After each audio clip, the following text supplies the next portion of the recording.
medicine. Okay? Some are infectious in nature, which are caused by microorganisms. Okay? When I say infectious, it could be bacteria, viruses, fungi, fungal infections, parasitic. Okay? All of these infectious causing agents, okay, are called pathogens. Okay? The term pathogen means you're describing a particular microorganism that will cause some sort of disease or disease process. Okay? So diseases can be infectious in nature. It can be degenerative in nature, caused by wear and tear, aging, or trauma, such as arthritis and emphysema. We also call something like that chronic conditions. If you suffer from an infectious disease, that is something that's more acute in nature. Do you understand the difference between acute and chronic? Right?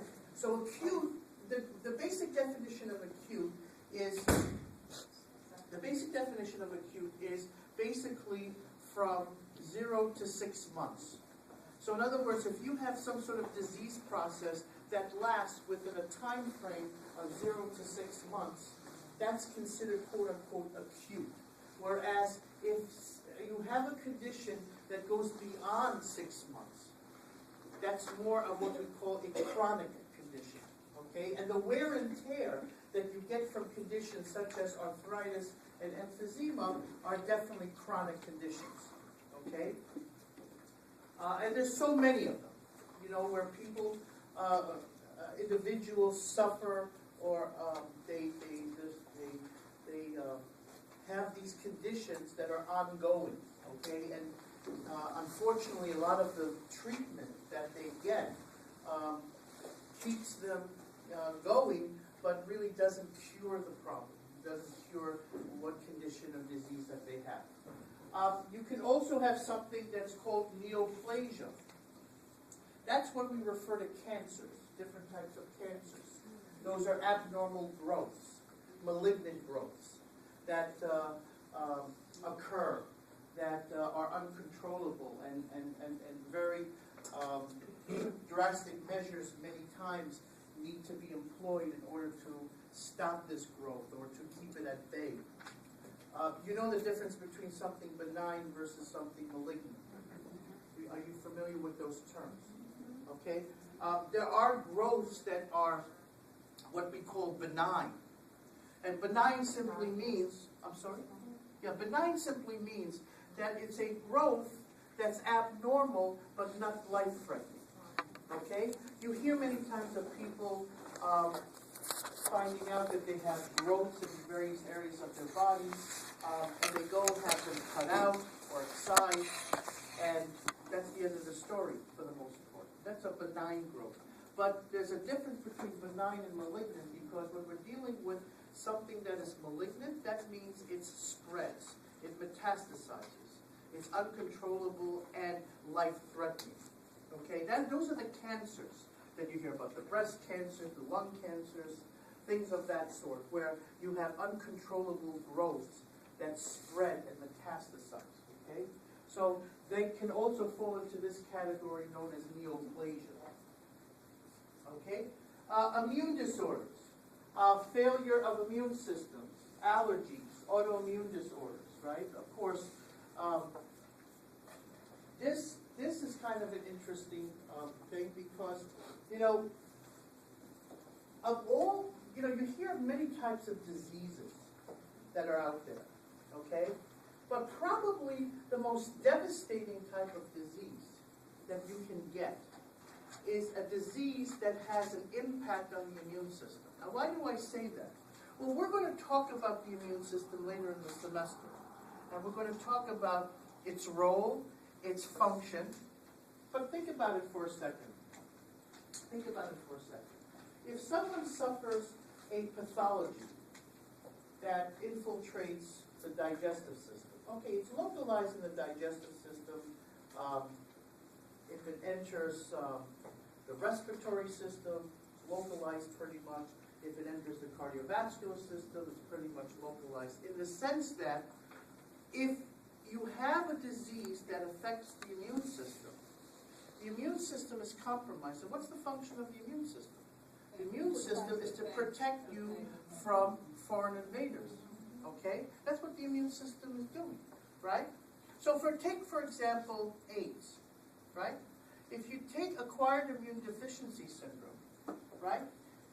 The way this works, obviously, is the virus, which is obviously one of the infectious agents that we just talked about before, that category of infectious agents, that virus infiltrates a very key component of the immune system known as the T cells, okay? Now, by doing that, what the virus basically does is not only destroys the T cells, but it incapacitates the individual and makes that person immunosuppressed. So that now this individual becomes susceptible to all sorts of opportunistic infections. And of course, you probably know, you've heard of people with AIDS who have conditions such as pneumocystis carinii, which is a type of pneumonia, Kaposi sarcoma, fungal infections, which you would normally not get if you had an intact immune system, correct? So there are other things that occur as a result of the immune system being attacked. So that's what makes it very devastating, because the immune system, if it's attacked, the immune system's function is to protect you from getting any type of infection and fighting off these infectious agents. And of course, if the immune system is attacked, you're going to be now susceptible to all sorts of different types of infections. Okay? Metabolic disorders caused by lack of enzymes, hereditary disorders. One of the key types of metabolic disorders that we're all familiar with is diabetes, right? Now, diabetes is a metabolic disorder in the sense that for different reasons, your blood sugar remains high. And if the blood sugar remains high, that actually is a predisposing factor of causing other things to occur, like heart disease, kidney disease, liver disease, because of the fact that the blood sugar level remains high if untreated. That's the whole purpose of taking medications and insulin, so that you get the blood sugar down to a certain level, because if it remains too high for too long, there are other things that are going to happen as a result. Okay? So we have metabolic disorders that are part of the pathology. Other things, for example, malnutrition. Okay, malnutrition, not getting the right nutrition, because of course, if you're not getting the right nutrition, either voluntarily or involuntarily, what's going to happen, obviously, you don't have the carbohydrates, the lipids, the proteins that are necessary to function optimally and to function correctly, so that you're going to have different problems as a result. Hormonal disorders, okay, underproduction or overproduction of hormones.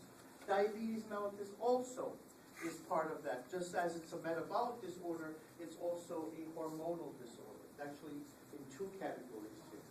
Mental and emotional disorders affecting the mind, individuals unable to adapt to their environment. So that's another category that's more of the behavioral aspect or psychological aspect, but still considered a disease. We term those mental disorders, mental diseases of the mind, of behavior, of the brain, and so on. So that's another category of disease. Okay, infectious diseases. So we're going to go through each one individually. They're caused by viruses, bacteria, fungi, which are yeast and molds, protozoa, single-celled animals, worms. Bacteria are categorized by shape. When you look at bacteria with a microscope, they can look round in shape. Okay. They're basically called the cocci. Like I'm sure you've heard of Staphylococci bacteria, right? The coccus bacterium, the rod-shaped bacterium, which is the bacillus, and the curved, which are the spirilla. Okay, those three main categories based on shape. Arrangements they form. We can use dyes in order to look at these bacteria under the microscope. Maybe you've heard of the term gram stain.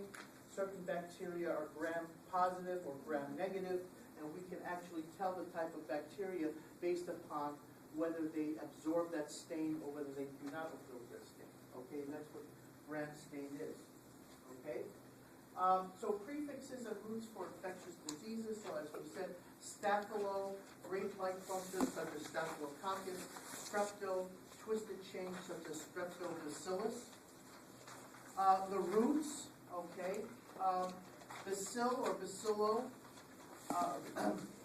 meaning bacillus, such as bacilleria, which are bacilli in the urine, bacterial, such as bacterium, such as bacteriostatic, which means stopping or stasis, the growth of bacteria. Okay. Myco is anything with the root myco, fungus, mold, like mycotic pertaining to fungus. Viro is virus, like in viremia, presence of viruses in the blood. Okay? So what happens, how do we respond to disease? Now this is actually very important. This term called inflammation, you probably heard this term before, an inflammatory process, inflammation. Now inflammation is the body's response to infection and disease, and just to add a little footnote to that, inflammation is also the response to damage in general. When damage is done to the body in some form, excuse me, when somebody is injured, when there's trauma, you also have inflammation, okay? For example, if you were to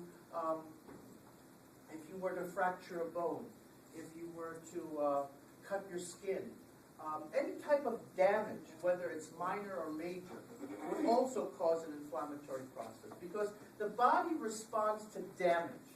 Now, damage could be something like an injury, or it could be due to something microbial, okay? Microorganism causing. So the 4 signs of inflammation are heat, pain, redness, and swelling. Because every time you have an inflammatory process occurring, it's going to be accompanied with heat, pain, redness, and swelling. And of course, the suffix of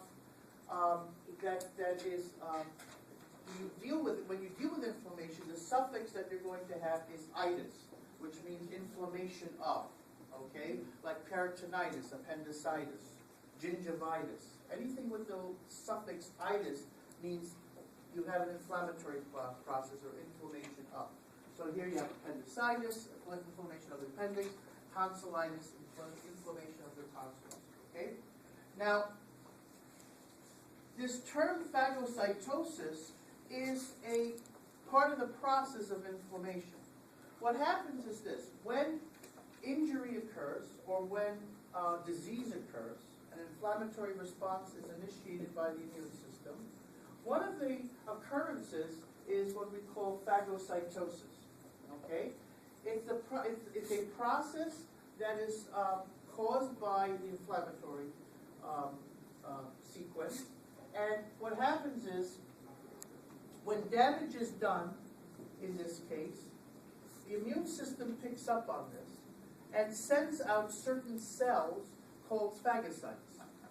And these white blood cells, which are immune cells, they go out, seek and destroy. Okay? Anybody ever here play Pac-Man?